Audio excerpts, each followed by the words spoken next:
Hello everyone and welcome to Cinderful Gaming. I hope you're all doing well, I hope you're all staying safe, and most of all, I hope you're all fighting that war against the grey. Today's video we're going to talk getting started with Warhammer 40k, and today we're going to take a look at the Aeldari, and in particular the Biel-Tan craft world.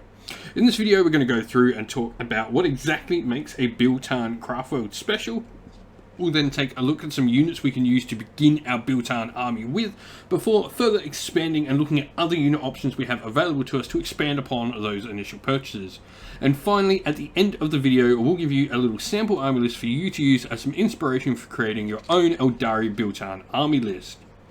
And so, with that said, Biel-Tan, it is one of the many different Aeldari sub-factions you can find within the Codex Aeldari, and it gets some really nice rules. First of all, each time you make an advance roll with a unit of Biel-Tan Aeldari, on a 1 or 2, the advance is counted as being a 3. So you have a 3 as a minimum for your advance rolls, which is pretty nice. You can also re-roll a single hit per unit when they're selected to shoot or fight as well. So this is pretty cool, just giving you, a flat re-roll to hit on one of them. Really good when we consider that Biel-Tan is heavily focused on aspect, whereas you've generally got things like your unit leaders, your sergeants for the unit, your X-Archers that are going to have specialized weapons that you're really going to want to get through those better type of weapons that they have access to, so a re-roll to hit for your X-Arch is really nice.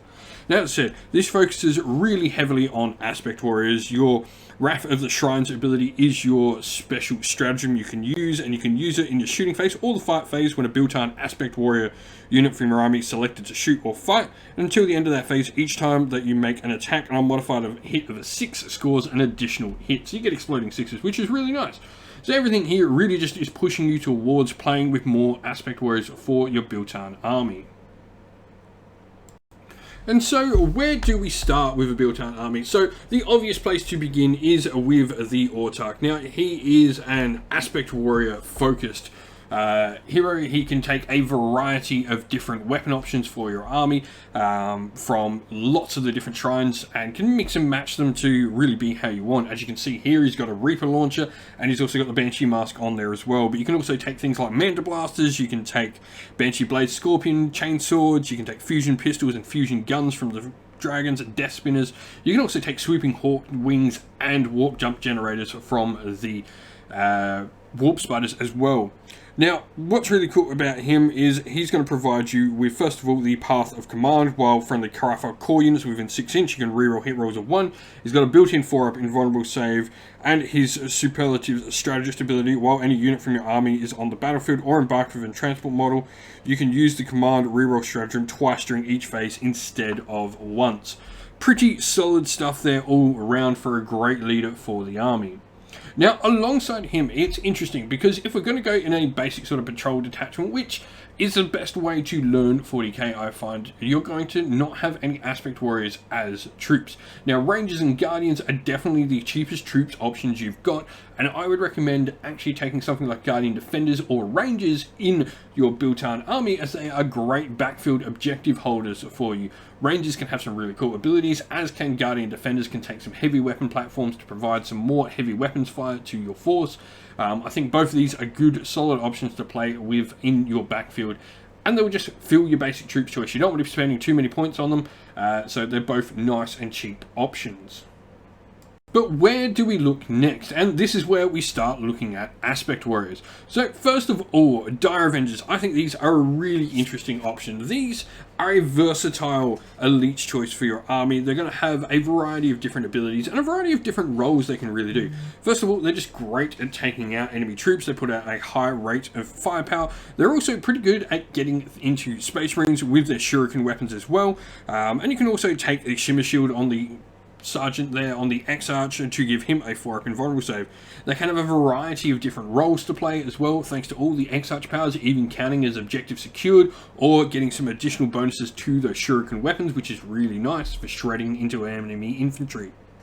Now, alongside them, we have Howling Banshees, but there also are other combat options, Striking Scorpions I think definitely are the one that mostly compete for this slot alongside your Banshees, and both of these are providing some combat support. Banshees I really like. They put out a decent amount of attacks with some good AP on them thanks to their power swords, and you also have the nice ability with the Howling Banshee Mask where each time you select an enemy unit as the target of a charge, they can't overwatch or set to defend. While an enemy unit is also within engagement range of it, if the bearer's unit made a charge, the enemy was not eligible to fight until all other friendly units have fought in that phase. So a really solid unit. Meanwhile, the thing that Striking Scorpions do in comparison is their setup and they ambushes more than anything. Now onto anti-tank. Dark Reapers are a long-range fire support unit, and this is why I really like them. They can provide fire from your backfield and really provide that heavy sort of anti-tank stuff. But also you have other options in your Fire Dragons as well, which are another elite option available too. Though they are going to be competing with that elite slot for things like Dire Avengers, Striking Scorpions, and Howling Banshees. But they are dedicated tank killers with those Dragon Fusion Guns, their Eldar equivalent of a Melter Gun.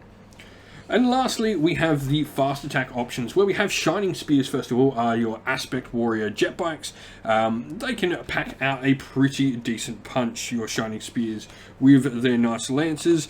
Their laser lances, melee, +1 strength, AP -4, damage 2. And then each time an attack is made with this weapon, if the bearer made a charge, then the attack has strength characteristic of +3 instead, pumping you up to strength 6, which is really nice. And you've also got your Star Lance on the Sergeant there as well, which is going to give you +5 strength and be AP -4 on that charge.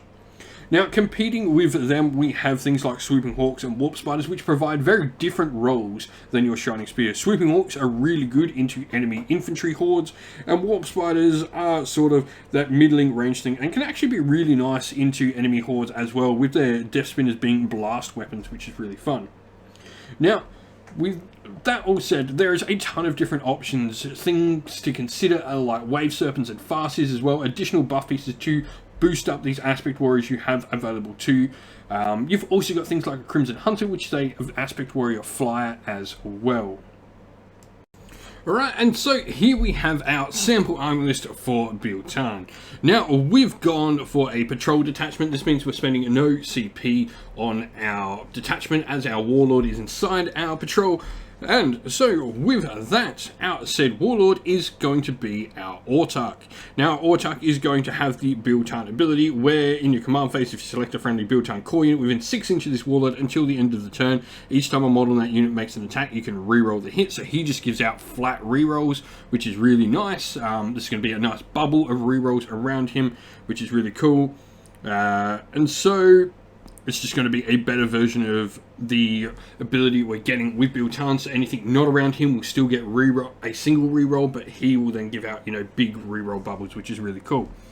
Now, on top of that, we're just going pretty basic with him with a Shuriken Pistol and Starclave, nothing too expensive. And then we've got a Farseer in there as well, who is going to take a Relic. This is going to be spending another one of our CP, so we're going to have 1 CP to start the game with. And the Farseer for his psychic powers, because he's going to get 2 thanks to that relic, which is the Biel-Tan specific relic, where we know 1 additional psychic power, and on once per psychic phase we can reroll a failed psychic test for the bearer. We're going to go with Doom, which is to be reroll to wound, picking an enemy unit, and we get to reroll wounds against them. And then Impair Senses, stopping an enemy unit to be able to be affected by aura abilities. Now, on to troops, we've got 2 units of Rangers, and both of them have gone with the Gloom Fields, which is going to give them the ability of being in dense cover if the enemy's shooting at them more than 18 inch away. These are just nice, good backfield units that are going to be able to hold objectives for us. Now, into Elites, we've got 10 Dire Avengers, and we've gone for taking Shredding Fire as the X-Arch power on them. This is going to allow the Shuriken ability to activate on a 5+ rather than a 6, and we've also got 2 Avenger Shuriken Catapults on our Sergeant. 5 Howling Banshees join them as our other Elites option, and we've gone for no X-Arch powers on those Howling Banshees, just straight standard 5 Howling Banshees with their X-Arch. Fast attack wise, we've got the Shining Spears, we've then got the Heart Strike where we can do some mortal wounds with the Sergeant in the unit, and then we've also got the Shimmer Shield for a nice 4-up invulnerable save on that Sergeant as well. Moving into heavy support, we have a unit of Dark Reapers. They've gone for Reaper's Reach, where means we can move the unit and not suffer the penalty for heavy weapons. And then we've also got a Tempest Launcher in there on the X-Arch. And lastly, a Wave Serpent with a twin Aeldari missile launcher and twin Shuriken catapults underneath. This to transport our Dire Avengers and our Autarch around the battlefield, and potentially even the Farseer as well can fit in there as well. So all in all, if you've been playing with Biel-Tan, the Swordwind in Warhammer 40k, let us know how you've been going and what you would do down in the comments below. Love to hear your stories of your favourite Aspect Warriors. And so that is the end of the video, everyone. Thank you all for watching. Don't forget to like and subscribe to the channel if you haven't already. Also, drop a comment below and let us know what you enjoyed about the video. If you'd like to come chat more with me and other members of our little community here at Sinful Gaming, you can do so by joining our Discord server, which is linked in the video's description.